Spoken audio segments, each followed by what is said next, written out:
ठीक है, तो हम लोग स्ट्रिंग्स पढ़ रहे थे और स्ट्रिंग्स में काफी सारे हमने लाइब्रेरी फंक्शंस देखे।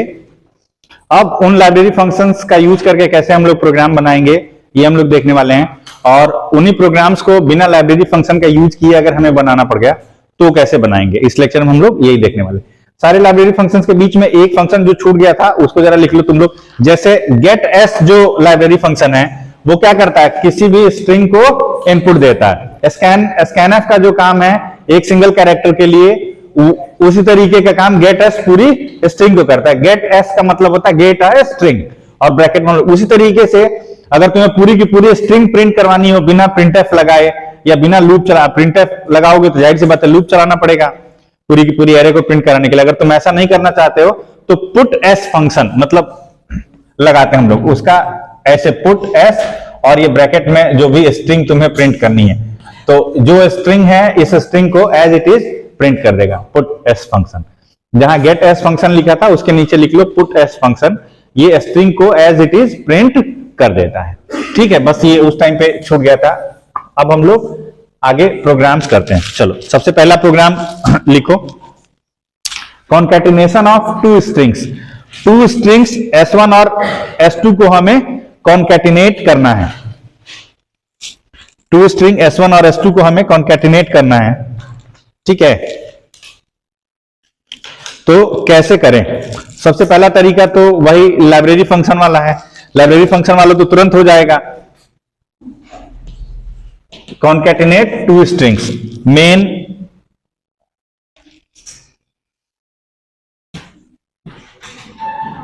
एक हमने स्ट्रिंग ली S1, सपोज करो ये 10 एलिमेंट्स की एरे है और इस एरे को हमने इनिशियलाइज किया राम से। ठीक है, और दूसरी स्ट्रिंग है S2, और ये तुम्हारी अगर 6 एलिमेंट्स की एरे है तो इसको हम इनिशियलाइज कर ले रहे हैं कुमार से, और जो लिखेगा वो क्या लिखेगा, राम कुमार। कॉन्कैटिनेट करना है, राम में कुमार को कॉन्कैटिनेट करना है। चलो CLR SCR अगर लगाना चाहते हो तो लगा लो स्क्रीन को क्लियर रखने के लिए। ठीक है, कॉन्कैटिनेशन के लिए क्या लाइब्रेरी फंक्शन बताया हमने, strcat, स्ट्रिंग कॉन्कैटिनेशन। और S2 को करना है S1 में, तो हम लोग S1 को पहले लिखेंगे और फिर S2 को बाद में लिखेंगे। ठीक है, हमने S1 का साइज वो तो नहीं भी रखोगे तो कोई बात नहीं, S1 का साइज हमने इस हिसाब से लिया है कि S2 पूरा का पूरा S1 में आ जाए। ठीक है, कॉन्कैटिनेट हो गया। अब इसको देखो कैसे, दो तरीके हैं, या तो फिर प्रिंटफ लगाओ, ठीक, और या तो फिर प्रिंटफ लगाने के लिए तुम्हें स्ट्रिंग की लेंथ पता होनी चाहिए। अरे भाई स्ट्रिंग की लेंथ पता होगी तभी तो 1 से वहां तक लूप चलाओगे तुम, तो वो फिर स्ट्रिंग की लेंथ कैलकुलेट करना अभी आता नहीं हम लोगों को, तो हम लोग अभी ऐसे ही कर लेते हैं, पुट एस, और कौन सी स्ट्रिंग हमें प्रिंट करानी है, S1। ये सीधे सीधे S1 स्ट्रिंग को प्रिंट कर देगा, यानी S1 में S1 का कंटेंट और उसके बाद S2 का कंटेंट दोनों पहुंच गया। S1 ये इस लाइन का आउटपुट क्या होगा, राम कुमार, इस वाली लाइन का आउटपुट होगा राम कुमार। अच्छा, S2 स्ट्रिंग की अभी वैल्यू क्या है, S2 की वैल्यू क्या है, S2 की वैल्यू चेंज नहीं हुई है, कुमार ही है। हाँ, S1 की वैल्यू चेंज हुई। तुम अगर चाहो चेक करने के लिए तो तुम S2 को प्रिंट भी करवा सकते हो। ठीक है, ठीक। अब कॉन्कैटिनेशन में क्यों हमें जब लाइब्रेरी फंक्शन दिया है, अब इसको गेट ch लगा लेना अपना और इस प्रोग्राम को कंप्लीट कर लेना। अब समझते हैं हम लोग, जैसे मान लो ये हमारे पास लाइब्रेरी फंक्शन ऑलरेडी है, मैं बोल रहा हूं कि जो प्रोग्राम हम लोग लाइब्रेरी फंक्शन यूज करके बनाएंगे, तुम्हें हेडर फाइल्स में यहाँ हैश इंक्लूड stdio कोनियों के अलावा string.h भी लिखना पड़ेगा। ये सभी लोग ध्यान रखें, यहाँ पे एडिशनल हेडर फाइल लगेगी, हैश इंक्लूड कौन सी, string.h।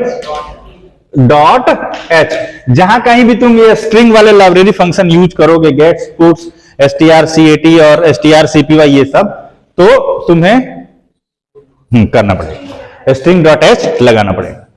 ठीक, तो जैसे हम क्यों अब अलग से प्रोग्राम बनाए, हम ये कह रहे हैं कि कॉन्कैटिनेट करने का ही प्रोग्राम हमें खुद से बनाना सीखना चाहिए। जैसे ये तो सीधे सीधे एक के बाद एक आउटपुट, ये इस लाइन का आउटपुट ये हो जाएगा, लेकिन अगर कोई ये चाहता है कि स्क्रीन पे ऐसे लिख के आ जाए, अगर हम तुम आगे खुद से प्रोग्राम बनाना नहीं सीखते हो, कोई बोले कि सर एक स्पेस छोड़ के जरा लिख के दिखाइए स्ट्रिंग लाइब्रेरी फंक्शन का यूज करके, नहीं लिख, क्या करें, get a character, get character कैसे काम करे, अब बीच में स्पेस छोड़ना है तुम्हें, ये तो इससे तो काम नहीं बनेगा यार, समझ रहे हो कि नहीं समझ रहे हो, इससे काम प्रिंटफ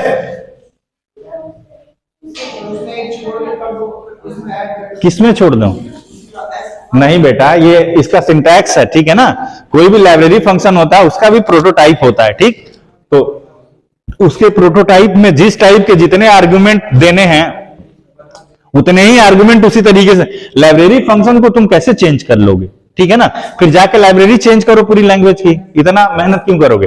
तो हमें अगर इस टाइप का कुछ करना है तो अपना प्रोग्राम लिखना पड़ेगा, मतलब खुद कॉन्कैटिनेशन का प्रोग्राम लिखना पड़ेगा जो बीच में स्पेस दे, या किस तरीके से लिखते हैं, तो लिख लो जरा, कॉन्कैटिनेशन का प्रोग्राम हम लोग लिखते हैं, ठीक है, लिखो,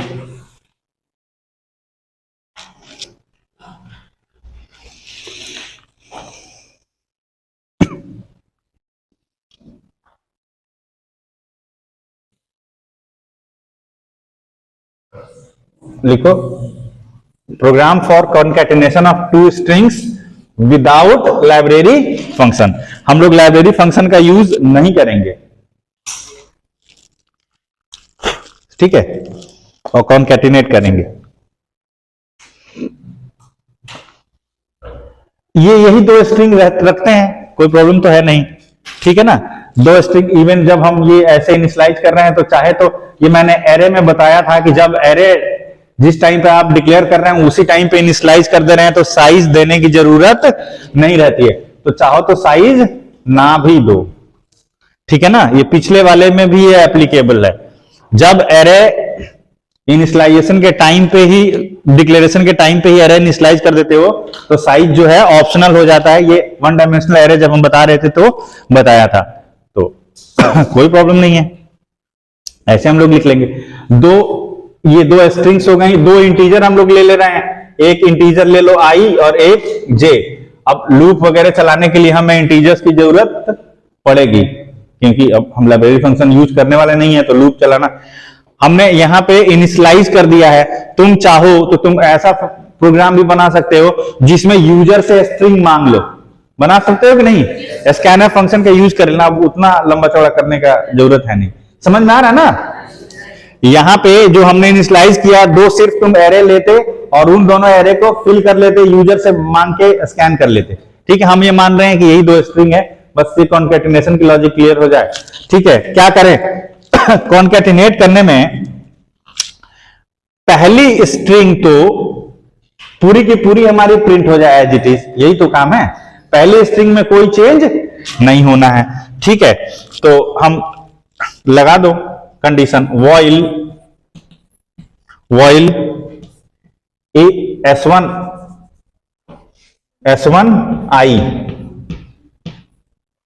S1 I मतलब, हाँ, I की वैल्यू, I और J जीरो से इनिशियलाइज कर लेते हैं हम लोग, ठीक है ना, I भी जीरो से इनिशियलाइज कर ले रहे हैं और J भी जीरो से इनिशियलाइज कर ले रहे हैं। ऐसा क्यों किया, I J को जीरो से क्यों इनिशियलाइज किया, क्योंकि स्ट्रिंग हम यहाँ पे पास कर रहे हैं ना, तो वो automatic by default array initialization क्या होता है, जीरो। यहां हम स्ट्रिंग को इनिशियलाइज कर रहे हैं ना, इस एरे को इनिशियलाइज कर रहे हैं इस स्ट्रिंग से, तो इसका मतलब ये है कि एरे 0 1 2 इसी तरीके से स्टोर हुई होगी, तो हम भी आई जे को जीरो से इनिशियलाइज कर ले रहे हैं, यहां भी लिख देते तो कोई फर्क नहीं पड़ता। While S1 I not equals to, क्या कंडीशन लगानी चाहिए, जब तक नल ना हो जाए, क्यों, तुम्हें पता है कि ये जो स्ट्रिंग है, अरे तुम्हें समझ में तो आ रहा है, ये जो स्ट्रिंग है इसके सबसे लास्ट में क्या है, नल है, तो जब तक हमें नल न मिल जाए तब तक हमें सारे कैरेक्टर्स को एज इट इज रखना है S1 स्ट्रिंग के, जो भी हैं तीनों, तो उसके लिए क्या लिखोगे, S1i इक्वल्स टू S1i, जब तक नल न मिल जाए, और i equals to i plus plus भी करते रहेंगे। ये क्या कर रहे हैं हम, इस स्ट्रिंग का कंटेंट, जैसे पहली पोजीशन पे r है तो r ही रहने दे रहे हैं, दूसरी पे a है तो a रहने दे रहे हैं, तीसरी पे m है तो m रहने दे रहे हैं। ठीक है, समझ में आ रहा है ना? ठीक है, चलो बहुत बढ़िया। उसके बाद while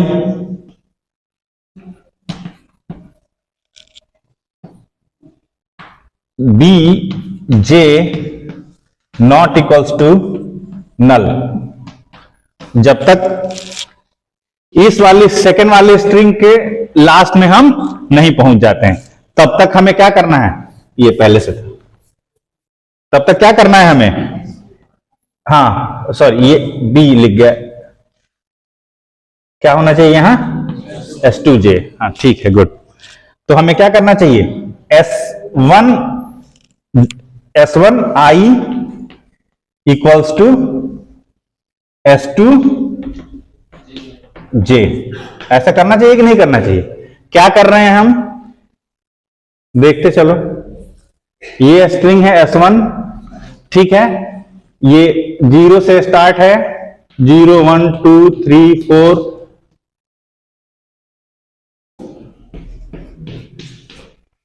5 6 7 8 9 इस तरीके से, ठीक है ना, 10। और ये स्ट्रिंग है S2, S2 भी 0 से स्टार्ट है, 0 1 2 3 0 1 2 3 4 5 6 जो भी है, ठीक है ना। यहां पे क्या है, R A M और लास्ट में क्या है, नल, ठीक। और यहां पे क्या है, K U M A R और लास्ट में क्या है, नल, ठीक है। तो हमने यहां पे कंडीशन लगाया है कि while S1i not equal to null, जब तक हम यहां ना पहुंच जाएं तब तक i में क्या करते रहें, i प्लस प्लस और इसके कंटेंट को रखने दें। यानी पहली बार में i होगा 0, दूसरी बार में i हुआ 1, फिर i हुआ क्या 2। जब i की वैल्यू 3 होगी, i की वैल्यू 3 होगी तो हम लोग इस लूप से बाहर निकल जाएंगे, इस वाले लूप से। दिखाई दे रहा है कि नहीं दे रहा, दिख रहा है ना। i की वैल्यू जब 3 होगी तो हम लोग इस लूप से बाहर निकल जाएंगे। और अब क्या करना है हमें, अब ये कह रहा है कि while S2j not equal to null, जब तक हम यहां ना पहुंच जाएं तब तक क्या करना चाहिए हमें, S1i equal to S2j। i की वैल्यू कितनी है, i कहां पे है, 3 पे है कि नहीं है, और j कहां पे है, 0 पे। यानी कि इस लोकेशन पे क्या आ जाए, इसको क्या रिप्लेस करेगा, k। समझ में आ रहा है, इसको क्या रिप्लेस करेगा, k। फिर अगली बार में इसको रिप्लेस करेगा u, फिर m, फिर a, फिर r। जैसे ये नल होगा वैसे ही हम क्या हो जाएंगे, बाहर निकल जाएंगे। समझ में आ रहा है कि नहीं आ रहा है, ठीक है ना। हाँ, i प्लस प्लस और j प्लस प्लस, ये हमें करते रहना पड़ेगा, ठीक है। एक काम और करना पड़ेगा, हाँ नल को प्रिंट करवाना है, हाँ हाँ बता रहे बिल्कुल सही सोचा। ये कह रहा है कि सर नल को भी रखिए, सही कह रहा है। अच्छा, जब हम लोग इस लूप से बाहर निकलेंगे, जैसे ही यहां हम पहुंचेंगे, जे यहां पे होगा, उस टाइम पे आई की वैल्यू क्या होगी, जरा बताओ कोई। उस टाइम पे आई की वैल्यू क्या होगी, आई की वैल्यू 7 नहीं 8 हो जाएगी, ठीक है ना। ध्यान से देखो, आई की वैल्यू कहां से चलना चालू हुआ, 3 से बढ़ना चालू हुआ, एक बार में 3 से बढ़ा 4 5 6 7 8, ठीक है ना। तो आई इसको रिप्रेजेंट कर रहा है 8 इंडेक्स को, ठीक है ना, ठीक। हमें अब यहां पे क्या रखना चाहिए, नल। तो बाहर निकल के, लूप के ठीक बाहर निकल के क्या लिखोगे, a of i equals to null. हाँ सॉरी, हाँ ठीक S1i s है। एक्चुअली यहां पे a भी लिया है तो बार बार मैं कई बार भूल जा रहा हूं, देख रहा हूं तो कंफ्यूजन हो जाता है, ठीक है ना। समझ में आ रहा है। अब कंप्लीट हो गया। अब बाहर आके और प्रिंट एफ लगा लो। लूप से बाहर हम लोग निकल ही चुके हैं, ये वाला लूप यहां पे क्लोज हो चुका है, ठीक है ना। Print F %s comma s1, ये क्या हुआ? अच्छा, यहां पे हमने लूप नहीं चलाया और सीधे सीधे ये %s से किसी स्ट्रिंग को प्रिंट करवा सकते हो। ये तुम जब स्कैनफ प्रिंटफ का फॉर्मेट स्पेसिफायर देखा होगा तो वहां पे देखा होगा कि %s भी यूज होता है। तो या तो पुट s1 लिख दो या तो फिर %s से ऐसे कर लो। प्रिंटफ लगा के बिना लूप के भी कर सकते हो, ठीक है ना। ऐसे स्कैनफ लगा के बिना लूप के भी कर सकते हो %s से, ठीक है।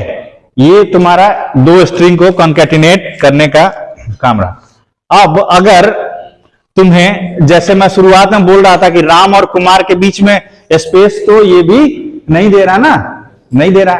तुम्हें अगर स्पेस प्रिंट करना है दोनों के बीच में तो क्या करना होगा? इसकी लॉजिक बैठ के और सोचनी है, बनानी। कहीं से मतलब वो गूगल पे मत देखना, ठीक है ना। देख के और वो लिख देने में कोई बहादुरी नहीं है, खुद से सोचना कि कैसे हम लोग यहां स्पेस इंसर्ट करें, ठीक। ये तो समझ में आ गया ना? आ गया कि नहीं समझ में? इस प्रोग्राम को अगर तुम्हें पॉइंटर से करना होगा तो कर लोगे कि नहीं कर लोगे? इसी प्रोग्राम को अगर पॉइंटर का यूज करके करना होगा, जैसे हम लोग एरे में चल रहे हैं तो वहां pointer p1 not equal to null, while pointer p1 not equal to null और pointer p1 equal two pointer p2, ऐसे करते हुए नहीं समझ में आ रहा? पॉइंटर वाला हो जाएगा कि करवा दें? जल्दी बताओ सोच के। हाँ, करवा दें? ठीक है, जैसा कहो तुम लोग, मुझे क्या दिक्कत है।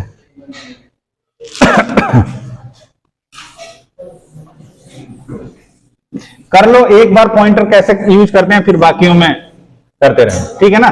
यही प्रोग्राम हम लोग पॉइंटर की हेल्प से करते हैं, ठीक है ना।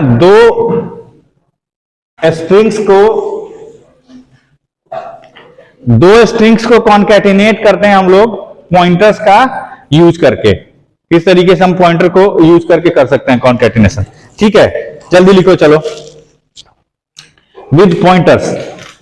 थोड़ा जल्दी जल्दी करेंगे, ठीक है ना, क्योंकि काफी टाइम ऑलरेडी वेस्ट हो चुका है एक ही प्रोग्राम को दो तीन तरीके से बताने में, ठीक है।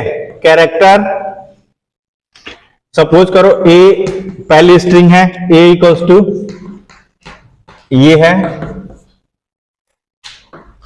दूसरी स्ट्रिंग है, कॉमा लगा दे रहा हूं, बी इक्वल्स टू क्या है? कुमार, ठीक है। दो पॉइंटर लिए, कैरेक्टर पॉइंटर p1 और पॉइंटर p2। पॉइंटर लेने से कुछ भी नहीं होता है, एड्रेस को जब पॉइंट कराते हैं हम लोग तब होता है जो होना होता है। p1 इक्वल्स टू a लिख देंगे तो काम हो जाएगा, एड्रेस ऑफ a लिखने की जरूरत नहीं है। क्यों? क्योंकि एरे का नाम इटसेल्फ बेस एड्रेस को रिप्रेजेंट करता है। p1 इक्वल्स टू a और p2 इक्वल्स टू b। इसका एड्रेस मेमोरी में जो भी होगा वो p1 में स्टोर हो गया और इसका एड्रेस मेमोरी में जो भी हो गया वो कहां स्टोर हो गया? p2 में, ठीक है। While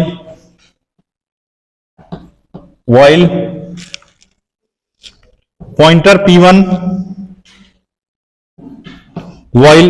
p1 not equals to क्या? नल। जब तक पॉइंटर p1 नल ना हो जाए क्या करें हम? p1 प्लस प्लस करते रहें, p1 प्लस प्लस करते रहें। क्या कह रहे हैं कि इसको सिनेरियो को फिर से थोड़ा सा चेंज करें।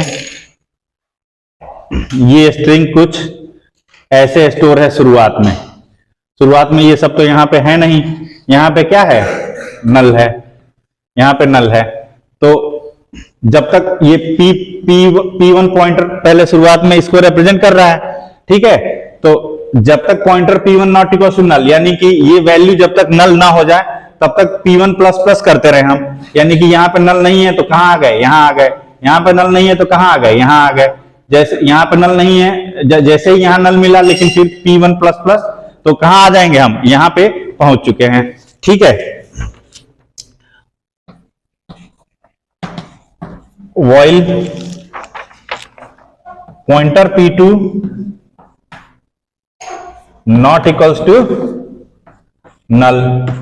जब तक पॉइंटर P2 नल ना हो जाए तब तक हमें क्या करना है,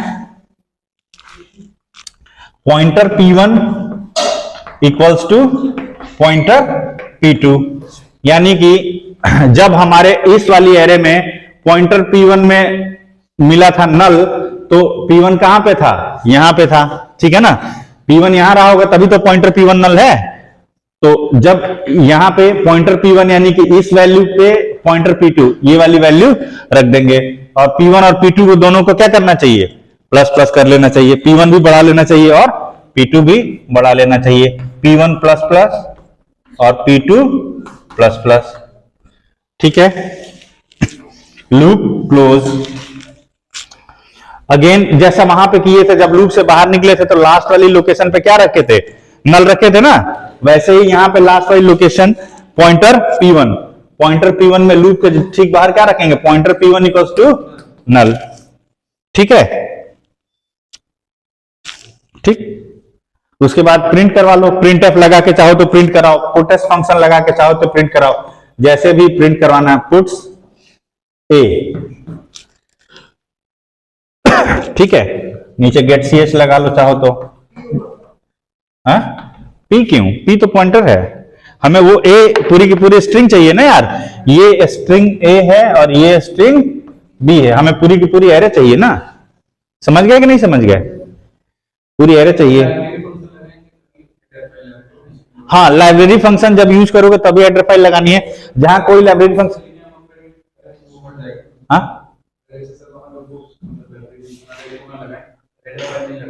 हाँ नहीं लगाओगे, फिर अगर यहाँ प्रिंटफ से करा रहे हो तो हेडर फाइल लगाने की जरूरत नहीं है, ठीक है। अगर कोई भी, जब तुम स्ट्रिंग वाला लाइब्रेरी फंक्शन यूज नहीं कर रहे हो तो वो लाइब्रेरी लगाने की जरूरत नहीं है। स्ट्रिंग कोई ऐसी चीज थोड़ा, स्ट्रिंग जैसे तो हम लोग जैसे इंटीजर्स की या फ्लोट्स की एरे पढ़ते रहे, स्ट्रिंग भी वही एरे है और कुछ भी नहीं है, ठीक है ना। बस केवल एक एडिशनल ये है कि वो वाली एरे जहां पे हम खत्म कर रहे थे वहां खत्म हो जा रही थी, और ये कैरेक्टर्स की एरे है या स्ट्रिंग है जो वो नल से टर्मिनेट होती है, बस इसी का हमें ध्यान रखना है। तो हम उसका ध्यान कर रख रहे हैं, उसका हम फायदा ही उठा ले रहे हैं, हर जगह हम पॉइंटर पे कंडीशन लगा दे रहे हैं। ये हमारे पास जब नंबर्स की एरे होती है तो ये वाला फैसिलिटी नहीं होता है कि लास्ट में फिक्स होता है कि यही वाला नंबर होगा, कुछ पता नहीं होता कि लास्ट में क्या नंबर है, लेकिन यहां पे तो हमें पता है कि लास्ट में सबसे कौन सा कैरेक्टर है, नल कैरेक्टर है, ठीक है। तो तुम लोगों का ये टास्क है कि ऐसा प्रोग्राम लिखना जो कि एक स्पेस दे दे, ठीक है। चाहे तुम पॉइंटर का यूज करके लिखो, क्या, हाँ बिल्कुल हो जाएगा। फॉर लूप यूज करना चाहो हो जाएगा, कोई भी लूप यूज करना चाहो हो जाएगा, जो यूज करना हो लूप वो यूज कर लेना। इंटर कन्वर्जन लूप का पढ़ चुके हो ना, for to while, while to for पढ़ चुके हो ना, तो फिर तो अब कोई दिक्कत ही नहीं है। जो लूप यूज करना चाहो कर सकते हो, वो कोई प्रॉब्लम नहीं है। तुम्हें जैसे एक ऐसा प्रोग्राम तुम लोग करो,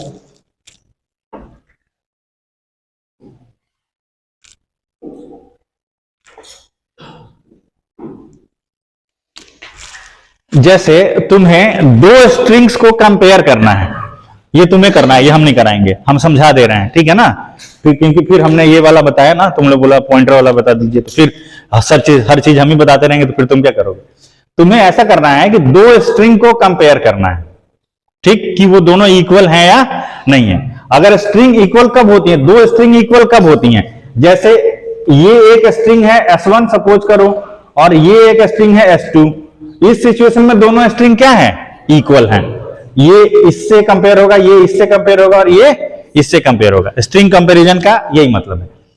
तो तुम्हें ऐसा प्रोग्राम बनाना है कि जो दो स्ट्रिंग्स को कंपेयर करे। एक तो स्ट्रिंग कंपैरिजन strcmp वाला याद है, अभी लाइब्रेरी फंक्शन बताए थे, str वो तो कर ही देगा कंपेयर। वो जब दोनों स्ट्रिंग सेम है तो वो 0 रिटर्न कर देता है, फिर अगर सेम नहीं है तो वो जो रिटर्न करना वो करेगा। तुम्हें वैसा नहीं करना है, तुम्हें यहां ये करना है कि अगर दोनों स्ट्रिंग सेम है तो 0 रिटर्न कर दे। हाँ, जो सुन लो, पूरी बात सुन लो, ठीक है। अगर दोनों स्ट्रिंग सेम है तो क्या रिटर्न हो जाए, 0। अगर अदरवाइज जो पहला मिसमैच्ड कैरेक्टर हो दोनों स्ट्रिंग का, उसकी ASCII वैल्यू का डिफरेंस, उसकी ASCII वैल्यू का डिफरेंस। जैसे मान लो ये दोनों स्ट्रिंग हम कंपेयर कर रहे होते, जैसे सपोज करो राम और हम कंपेयर कर रहे होते RSM, ठीक, ये दोनों स्ट्रिंग हम कंपेयर कर रहे होते, तो ये कैरेक्टर दोनों कंपेयर होंगे तो यहां पे कोई दिक्कत नहीं है। जैसे ही अगले कैरेक्टर में बोलोगे ये कैरेक्टर और ये कैरेक्टर, इसने डिसाइड कर दिया कि दोनों स्ट्रिंग सेम नहीं है, हमें आगे बढ़ने की जरूरत नहीं है। तो हमें आंसर क्या चाहिए, जैसे ही ये मिसमैच हो, एक ही ASCII वैल्यू, ठीक है ना, ASCII value of A minus ASCII value of S, ये चाहिए बस हमें। ऐसा प्रोग्राम तुम्हें लिखना है कि जो अगर दोनों स्ट्रिंग सेम हो तो क्या रिटर्न हो जाए, 0, अदरवाइज दोनों की ASCII वैल्यू का डिफरेंस, जो फर्स्ट मिसमैच्ड कैरेक्टर हो। ये करना, कर लोगे, ढूंढोगे, थोड़ा सा मेहनत करोगे तो ठीक ही है, अच्छा ही है, ठीक है ना। देखते हैं कर पाते हो तुम लोग की नहीं कर पाते हो, ठीक है।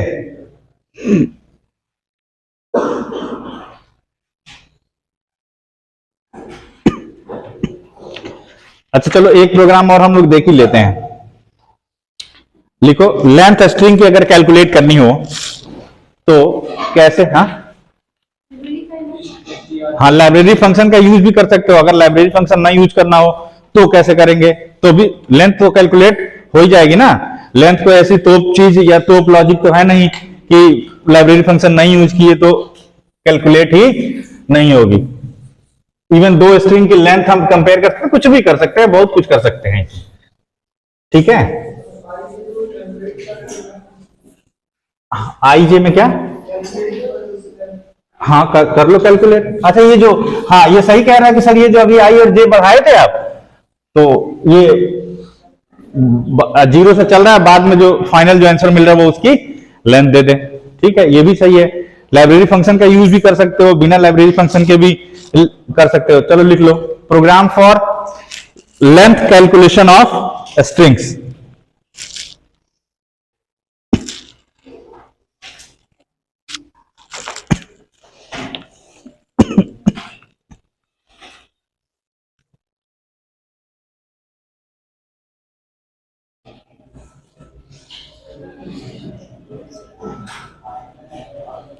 ठीक है, सबसे पहले हम लोग लाइब्रेरी फंक्शन का यूज करके जरा देखते हैं कैसे लेंथ कैलकुलेट होगी। ठीक है, लिखो, ये मेन कैरेक्टर ए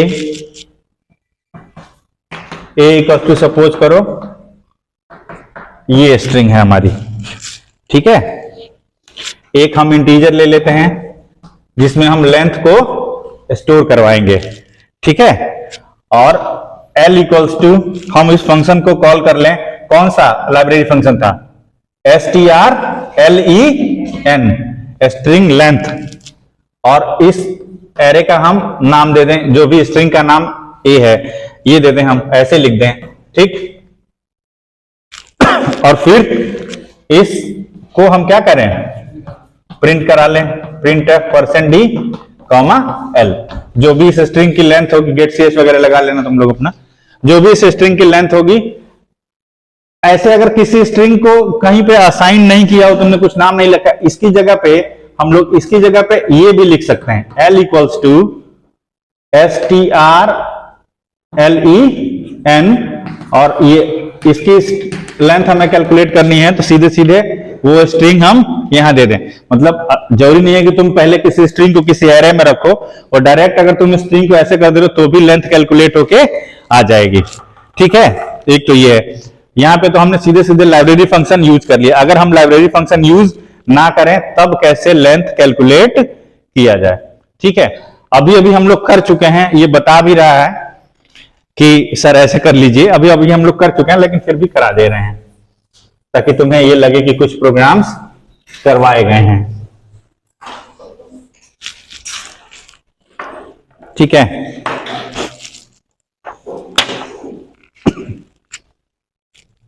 सपोज करो हम ये स्ट्रिंग ले रहे हैं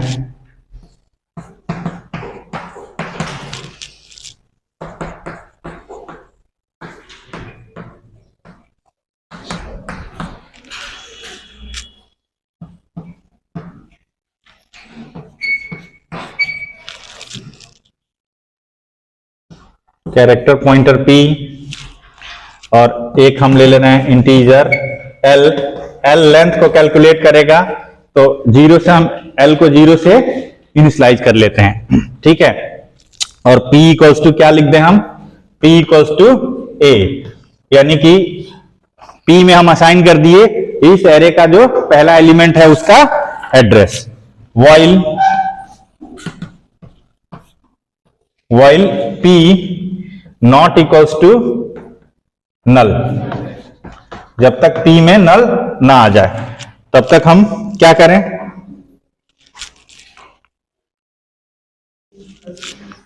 p प्लस प्लस और l plus plus, p plus plus और l प्लस प्लस करते जाएं, और बाहर आके क्या करें, प्रिंट एफ %d,